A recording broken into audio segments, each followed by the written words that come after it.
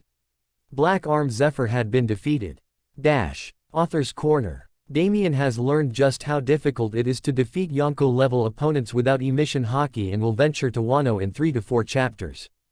By the way, the Poneglyph's contents will be revealed soon as it will remedy a big problem he will face. Chapter 69. Cue to the Noise train. A cringe warning has been issued for the latter half of the chapter. Damien POV. Zephyr has finally fallen. Our battle lasted almost 30 hours. My condition wasn't too bad actually.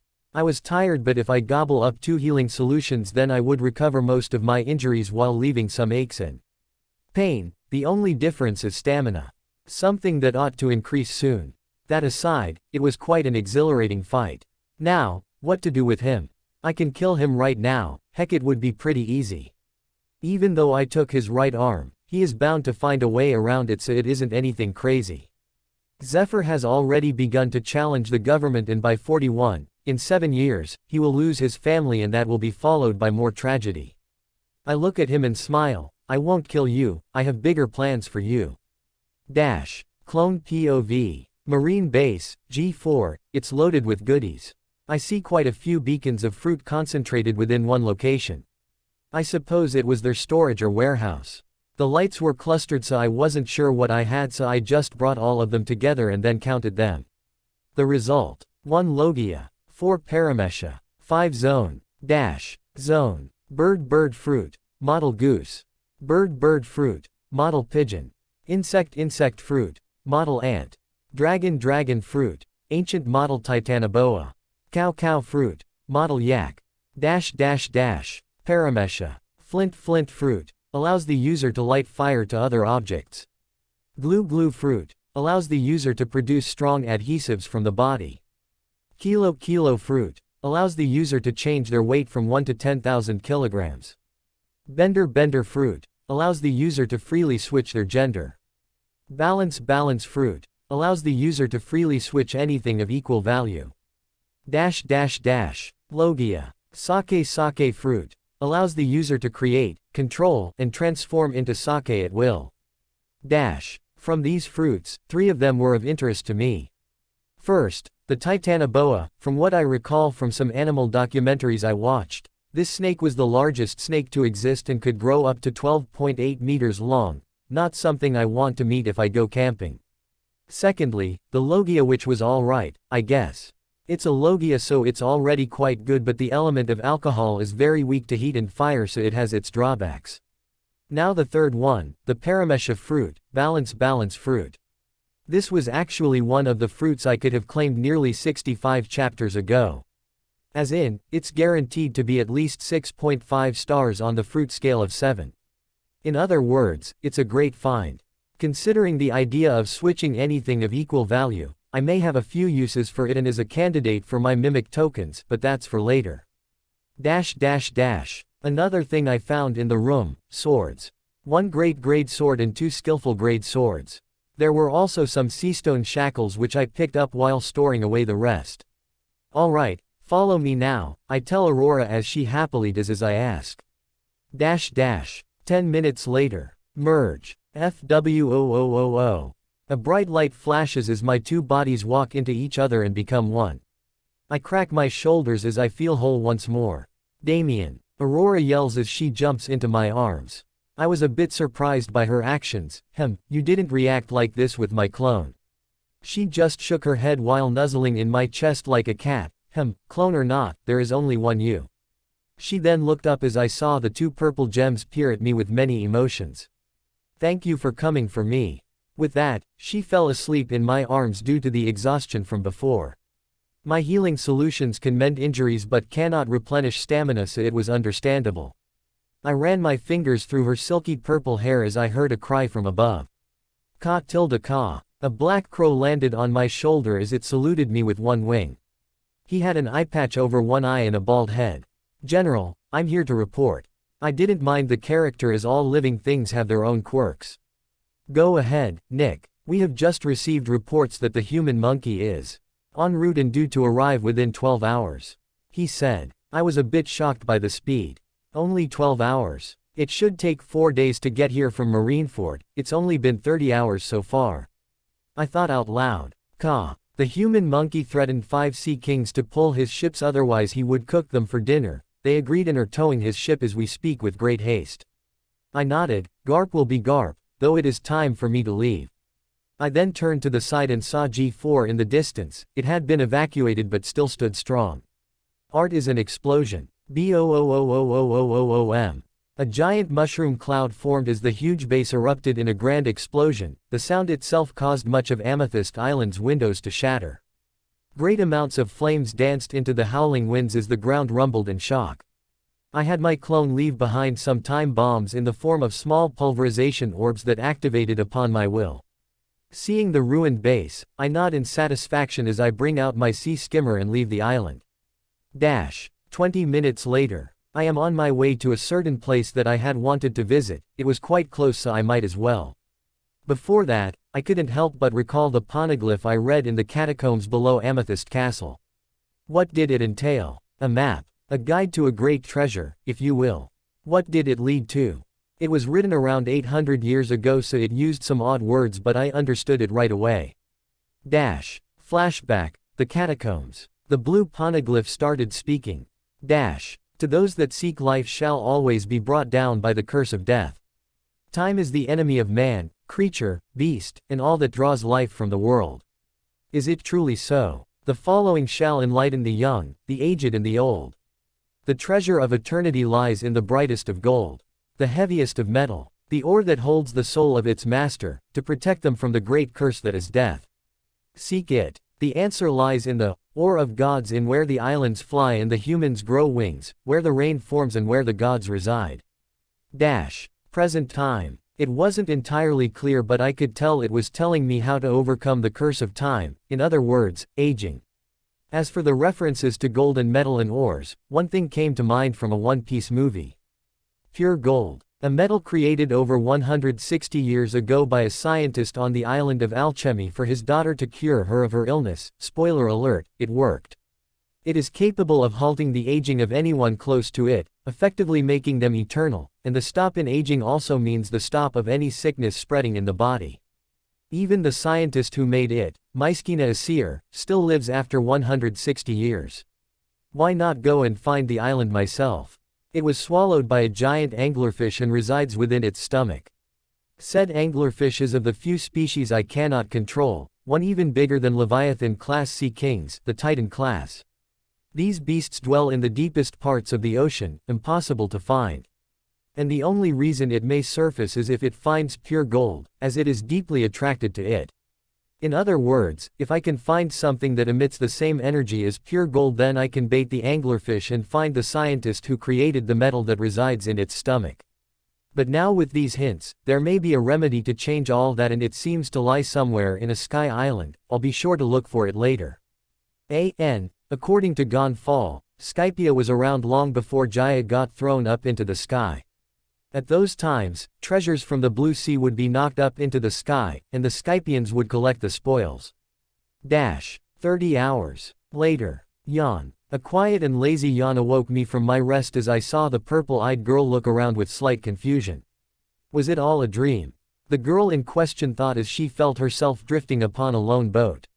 I see that you're up, I said as I saw her widen her eyes at me. Damien, she squeals as she brightens up like a lamp. That is the name. Now, I guess we have some catching up to do.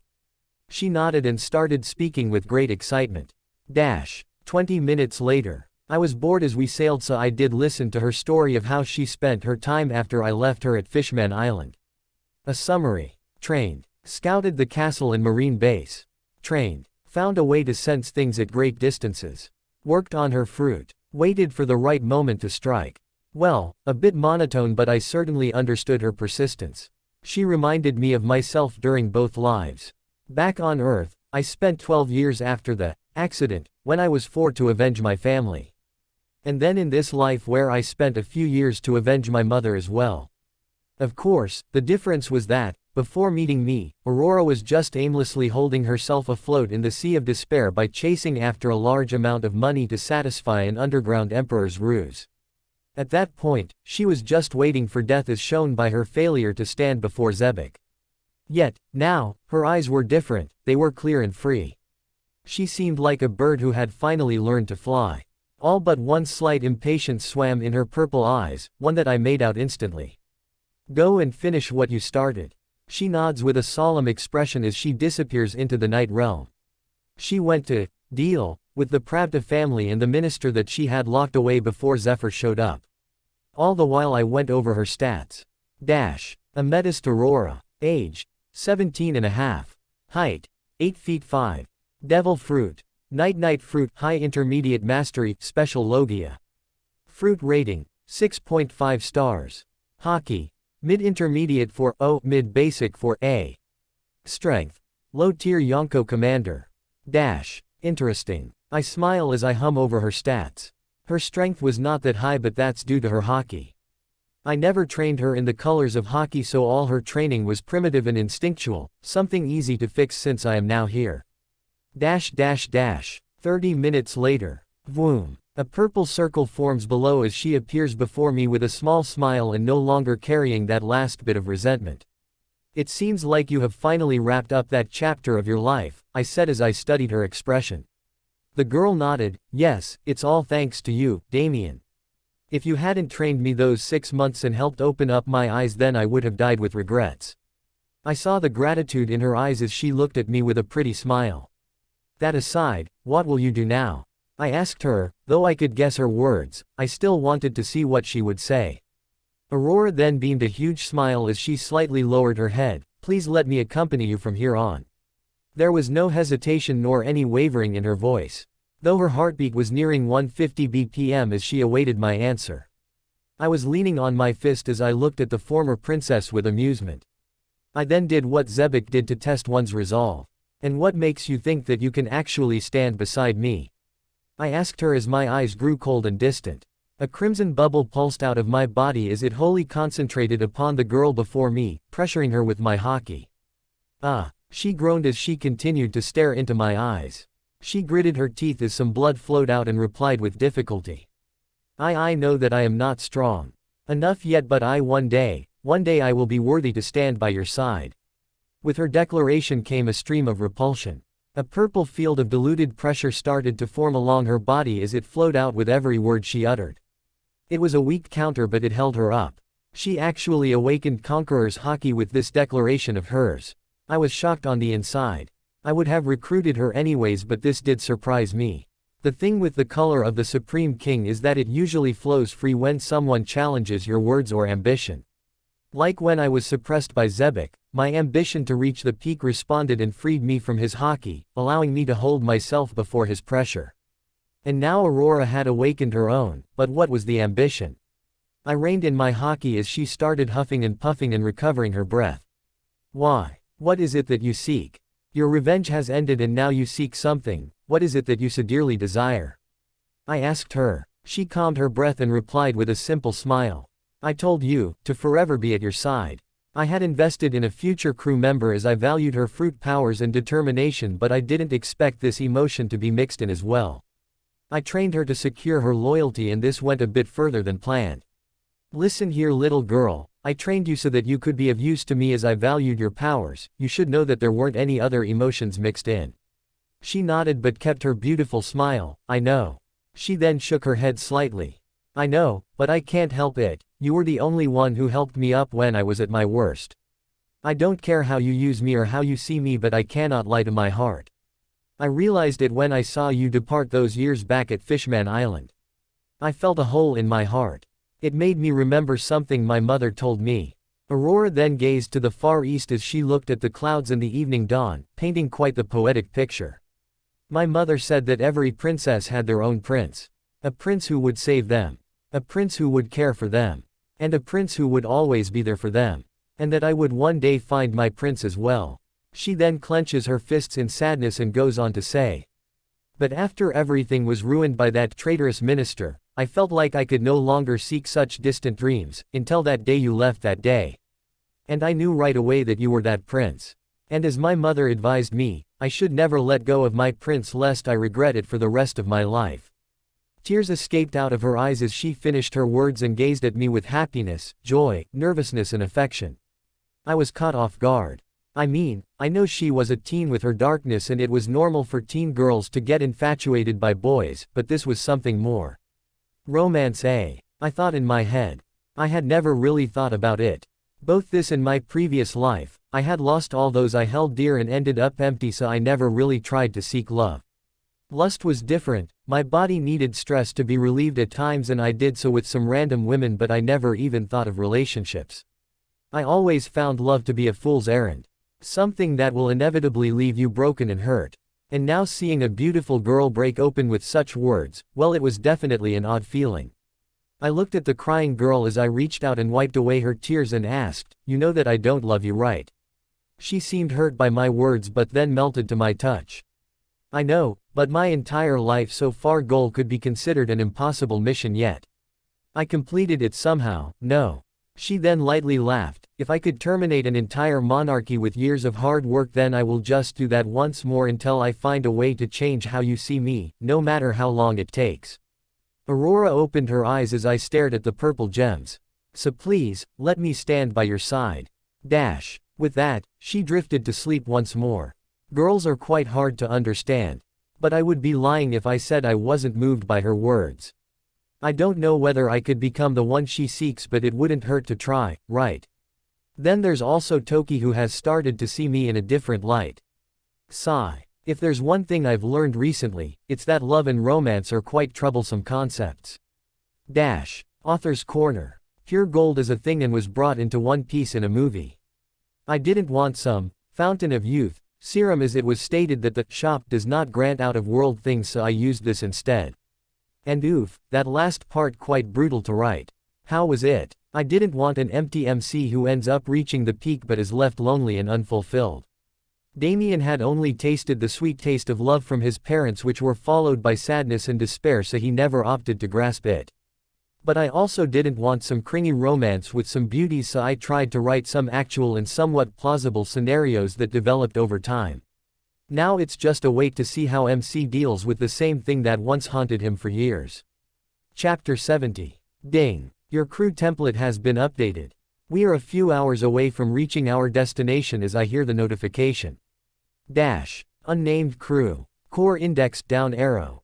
1. Ina D. Damien Captain. 2. Kuzan Lookout. 3. Amethyst Aurora Assassin. 4. Vacant. 5. Vacant. 6. Vacant. 7. Vacant. Dash. Associate index. Dash. Subordinate index down arrow. Yonko level pirates. 1. Yonko commander level pirates. 1. Yonko crew level pirates. 1. Fodders. 2. Total pirate count. 5. Dash. Fleets. 0. Divisions. 0. Dash. She was added in as a core member. Her position is quite fitting as her fruit is perfect for an assassin. Dash. Few hours later. Nudge. I slightly tapped the girl on my right as she was sleeping while leaning on my shoulder. 0.5 more minutes. She mumbles. Wake up, we've arrived. She opened her eyes with confusion. She then smiled at me with clear eyes as she asked, where are we? I look at the island before me and smile in nostalgia. Yozora Island, the land that forever sleeps in darkness. She was quite intrigued by the special condition of the island as she looked at it with interest. Wow. Are we here for something? I nodded. Someone. We are here to meet someone. Yozora Island. Vwoo. A whisper of the wind howls as I place my ship into my inventory. Let's go. It was a long way through the forest as I asked my companion. Tell me, Aurora, what do you think about the world government? She thought for a bit and said with some difficulty, at first I thought them to be villains when I saw that admiral execute my parents. She sighed, but after seeing Vice Admiral Zephyr, I do know there are still a few, decent, Marines out there. But that isn't enough. Every time first see that Marine in those propaganda flyers, it fills me with anger. I know he was following orders but he himself shows to me just how corrupt these seas are. I nodded. You want to revolutionize our system. She shook her head. No, justice is decided by the strong, so I will vie for that strength till I attain it. She then smiled, and hopefully, by then I can stand beside you too. I just shake my head at her bold words with a small smile. Few minutes later, as we track towards the forest, I feel a few presences over the island. 3 humans of which one was gazing intently from hundreds of meters away. You returned, boy. The voice was of an older man as I saw his piercing yellow eyes in the distance. Vlad-san, it's nice to meet you again, I greeted him as he was someone I would consider an old friend. The man nodded. I've heard about your feats throughout the world, I'm glad that the treasured ore is being used nicely. I laughed. Oh, you bet, if it wasn't for the blood ore, our ship would be in ruins by now. We continue a little chat as we enter the Gothic-themed mansion.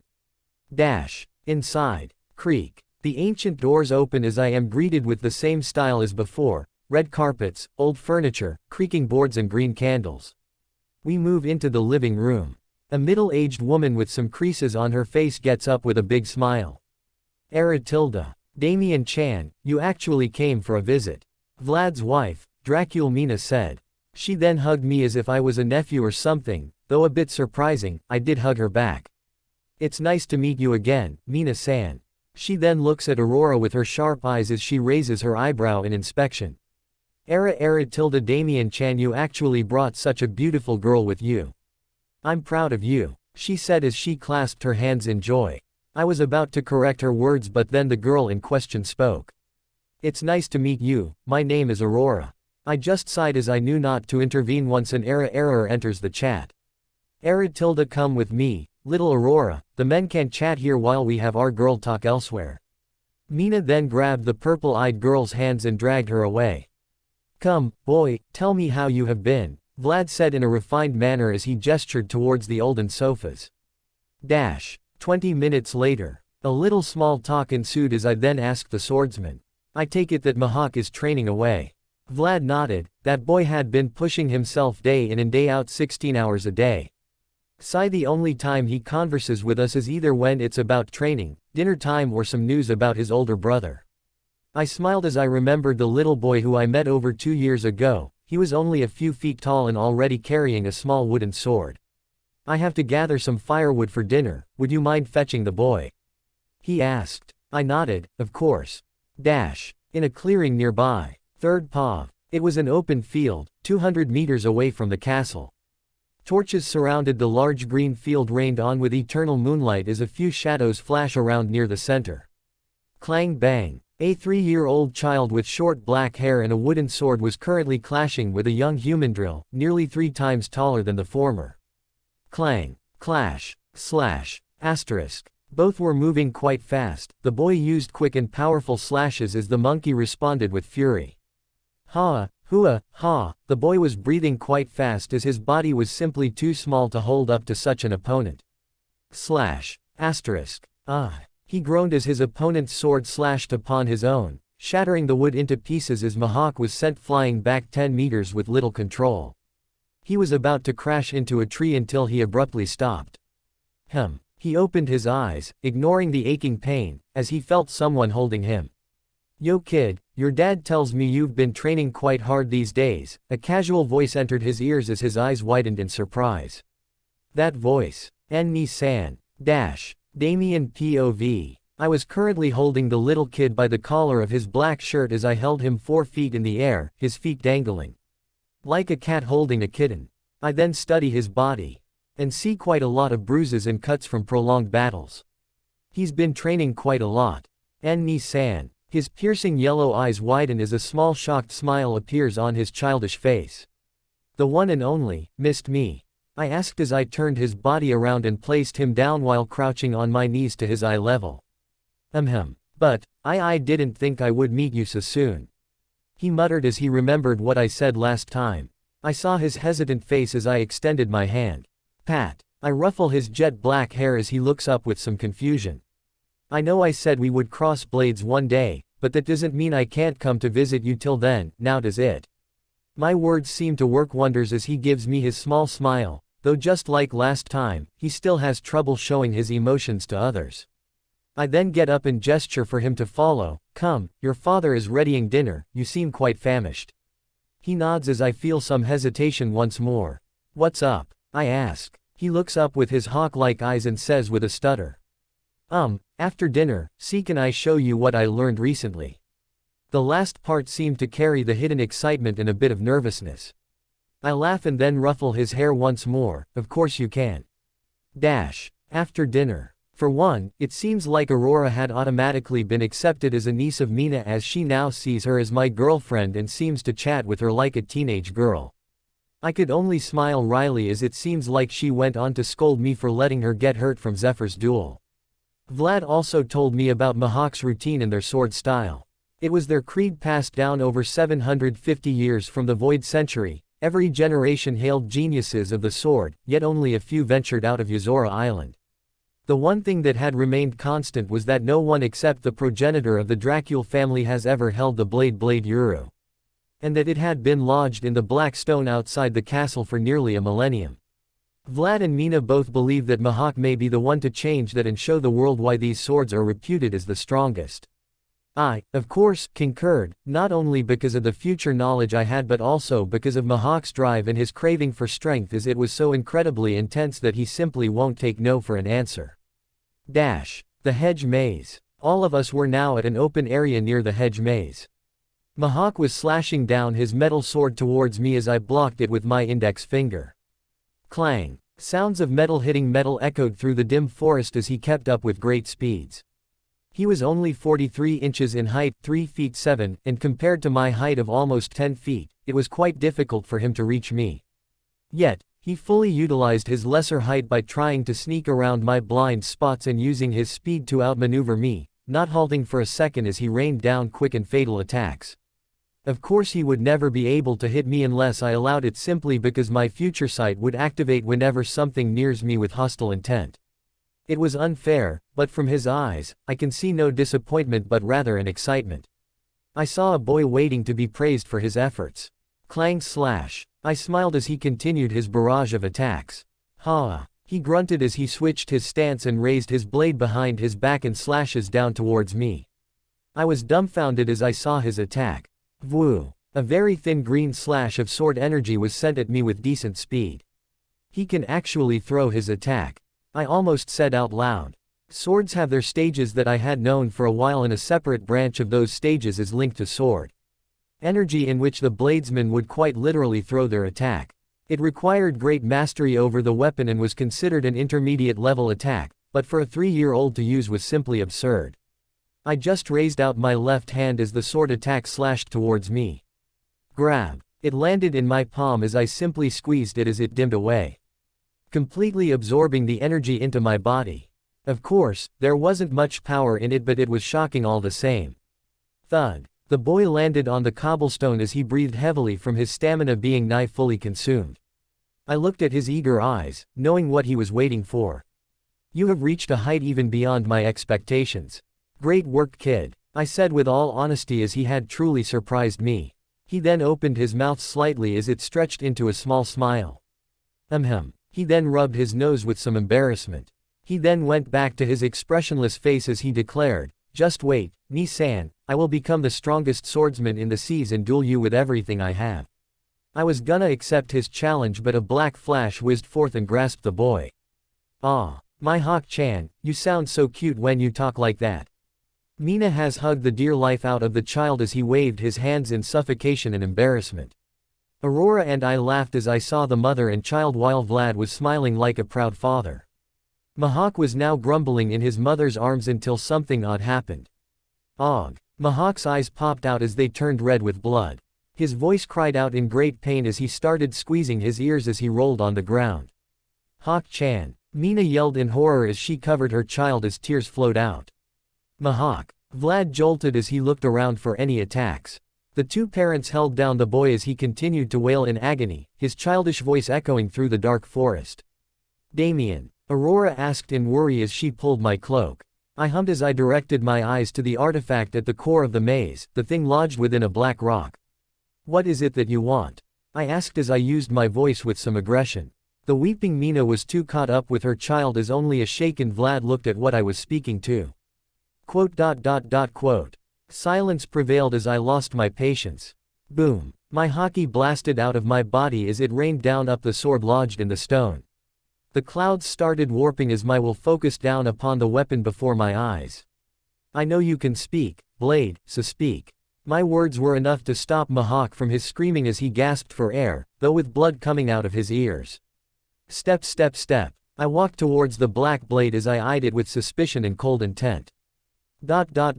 We seek nothing from you, King Spawn. I heard the voice of a genderless entity. State your wishes, Blade. The boy. What about him? He is worthy of us. A huge blast of sword energy erupted and slashes upon everything nearby as the voice roared out.